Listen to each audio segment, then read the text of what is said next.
اور اقبال کو سمجھنے کے لیے، اقبال کو جاننے کے لیے ایک عمر ناکافی ہے۔ ہم نے آج گزارش کی ادب کے، لٹریچر کے اور فلسفہ ادب کو سمجھنے، فلسفہ اقبال کو سمجھنے والے دو بڑے مفکر یہاں موجود ہیں۔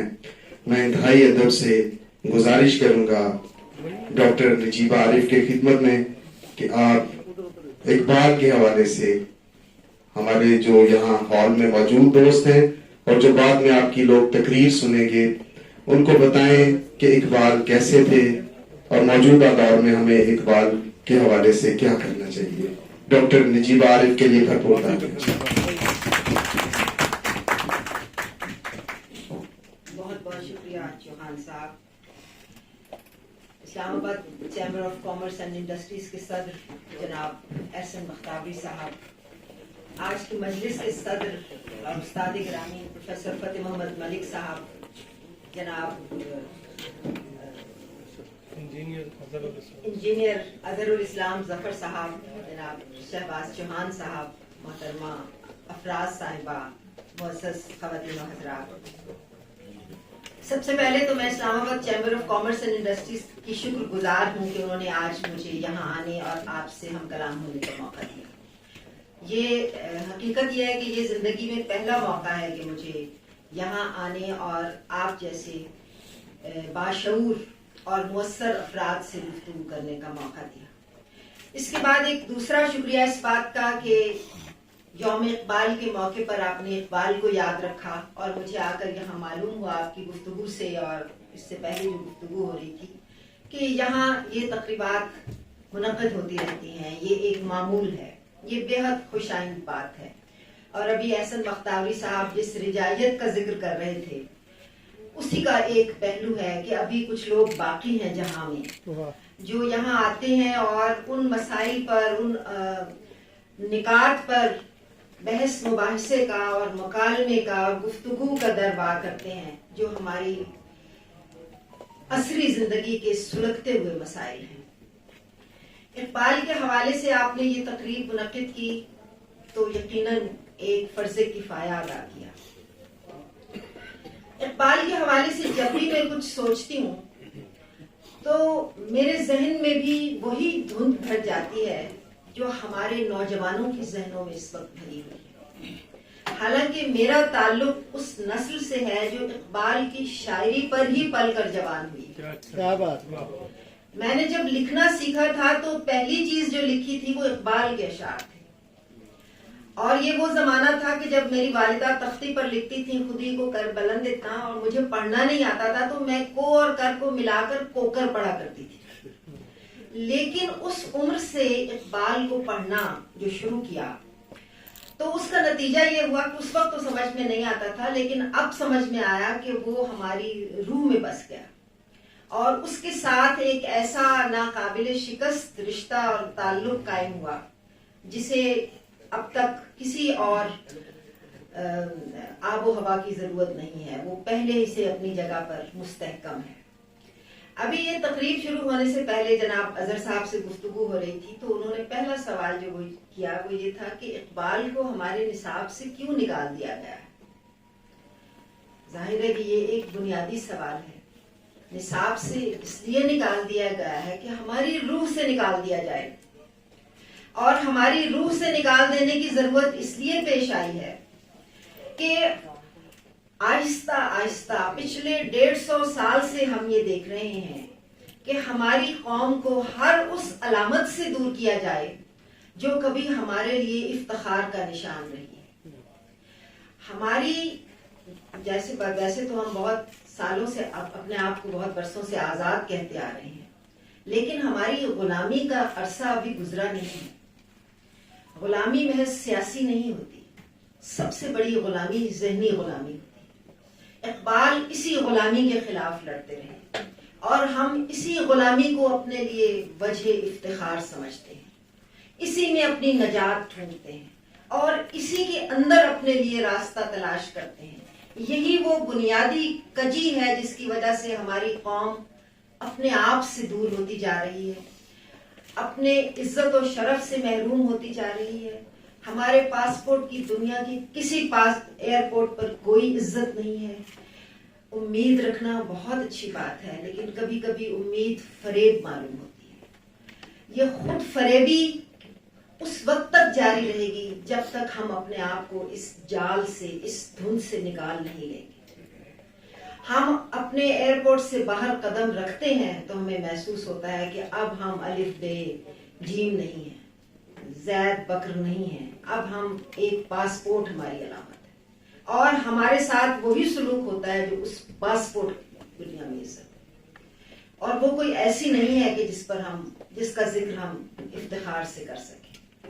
ہم کسی بھی لاؤنج میں بیٹھ سکتے ہیں، کسی بھی ایئر لائن کی کسی بھی کلاس میں سفر کر سکتے ہیں، لیکن اس کے بعد ہمارا جب پاسپورٹ ہماری نشانی بنتا ہے تو اقوام کی صف میں اس وقت ہمارا جو مقام ہے، ہمیں حقیقت پسندی سے اس کو دیکھنے کی ضرورت ہے. اس کی بنیادی وجہ ابھی بختیاری صاحب نے بھی اس کا ذکر کیا.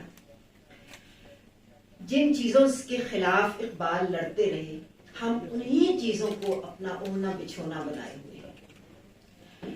فکری اور ذہنی غلامی، معاشی غلامی اور تقلید. ہم نے اپنی تہذیب کو اپنے لیے باعث شرمندگی سمجھ لیا ہے. اپنی زبان کو، اپنی تہذیب کی علامت کو اور ہر اس کردار کو جو کسی زمانے میں ہمارے لیے عزت اور فخر کا باعث تھا. مثال کے طور پر مولوی کا لفظ دیکھ لیجیے. آج ہم میں سے کون ہے جو مولوی کہلانا چاہتا ہے؟ ہم مولانا روم کو مولوی کہتے تھے، آج بھی انہیں مولانا کے نام سے یاد کیا جاتا ہے. دوسری بڑی علامت استاد ہے. استاد یہ زمانہ تو مجھ جیسے حقیر لوگوں نے بھی اپنی آنکھوں سے دیکھا ہے. میری والدہ ایک ہائی اسکول کی استاد تھی. شہر میں جہاں جاتی تھی لوگ اٹھ کر کھڑے ہو جاتے تھے. شادی کی تقریب میں جاتی تھی، پوری تقریب کی خواتین اٹھ کے کھڑی ہو جاتی تھی. ہر ایک یا خود یا اس کی اولاد میں سے کوئی ان کا شاگرد تھا. آج کیا ہے؟ آج استاد نہیں رہے، آج بڑے استاد ہو گئے ہیں. استاد اپنے مقام سے گر گیا، مولوی اپنے مقام سے گر گیا، عالم اپنے مقام سے گر. اور شاعر کا کیا مقام ہے؟ محض تفریح فراہم کرنا، دل بہلانا. ہم شاعروں کو تبھی بلاتے ہیں جب ہمیں انٹرٹینمنٹ کی ضرورت ہوتی ہے، جب ہمیں کچھ تفریح کی ضرورت ہوتی ہے. اور ظاہر ہے جیسی طلب ہوتی ہے، آپ تو معیشت کے لوگ ہیں، مجھ سے بہتر جانتے ہیں، رسد بھی وہی ہوتی ہے. جیسا معاشرہ جس چیز کو عزت دیتا ہے وہی چیز معاشرے میں بنتی چلی جاتی ہے. تو یہ سوال کہ اقبال اور اقبال کی فکر ہمارے مدرسے سے کیوں نکل گئی ہے، اس کا جواب اسی بات میں پوشیدہ ہے کہ اس کی عزت اور احترام معاشرے سے ختم ہو گیا ہے. آپ بہت سے لوگ اس مرحلے سے گزرے ہوں گے. آپ ایک انٹرویو کے لیے بیٹھے ہوں اگر پینل میں، اور آپ کے سامنے دو کینڈیڈیٹس آئیں. ایک نے اپنا تہبند باندھ رکھا ہو اور اپنا غصہ اپنے کندھے پہ رکھا ہو اور پنجابی کے لہجے میں اردو بول رہا ہو، اور دوسرے نے ٹائی کوٹ لگایا ہو اور انگریزی بہت اچھی ہو. تو سوال پوچھنے سے پہلے ہی آپ ایک رائے قائم کر چکے ہوتے ہیں. وہ رائے بتا دیتی ہے ہماری ترجیحات کیا ہیں اور ہم کہاں کھڑے ہیں. ہم جس زمانے میں زندہ ہیں اس میں ہم کھوکھلے لفظوں پر جی رہے ہیں. ہمارے لفظوں سے معنی نکل چکے ہیں.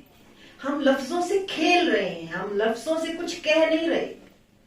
ایک زمانہ تھا ہم الفاظ کے ذریعے کچھ کہتے تھے جو دوسرے تک پہنچتا تھا. اب ہم صرف الفاظ سے کچھ باتیں کہہ کر اپنی جان چھڑا دیتے ہیں. اور جس طرح لفظوں سے معنی نکل رہے ہیں، اسی طرح ہماری اقدار سے بھی اس کی معنویت ختم ہوتی جا رہی ہے. ہمارے تہواروں کی اہمیت ختم ہوتی جا رہی ہے. ہمارے ایام جو ہم مناتے ہیں، جو قومی سطح پر منائے جاتے ہیں، وہ بھی محض تکلف رہ گئے ہیں.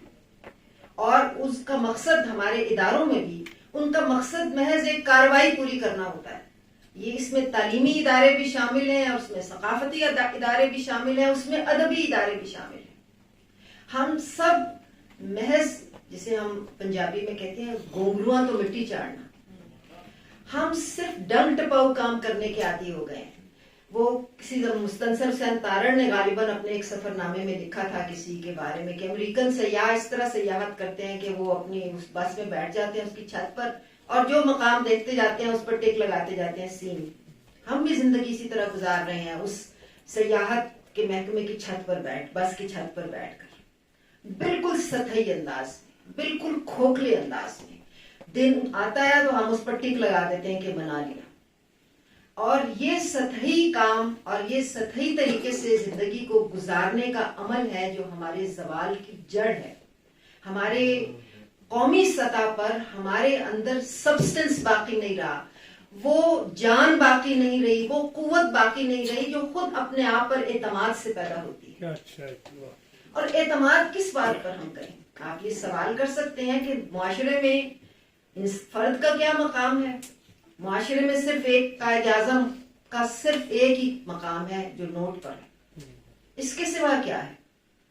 کیا دیانت ہم اس کو آخر ہم اپنی زندگی کا شیوا بنائے ہوئے ہیں؟ کیا محنت کو ہم نے زندگی کا شیوا بنایا ہے؟ کیا ہم ایمانداری کو اپنی زندگی کا شیوا بنایا ہے؟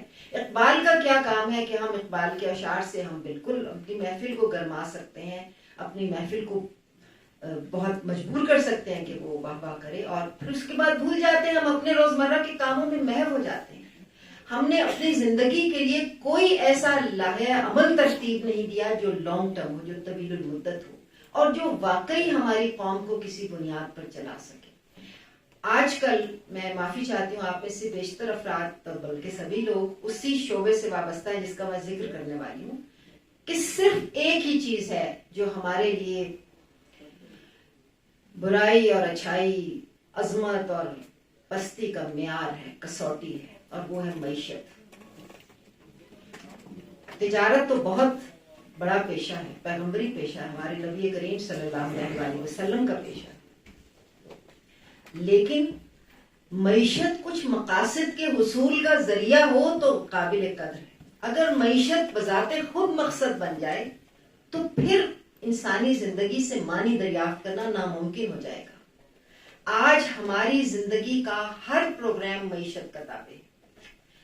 ہمارے ہر ادارے میں منڈی کھل چکی ہے. تعلیمی ادارے بھی منڈی بن چکے ہیں، ادبی ادارے بھی منڈی بن چکے ہیں. تعلیمی اداروں میں میں چونکہ میرا تعلق تعلیم سے زیادہ رہا ہے، 35 برس سے میں شعبہ تدریس سے وابستہ رہی.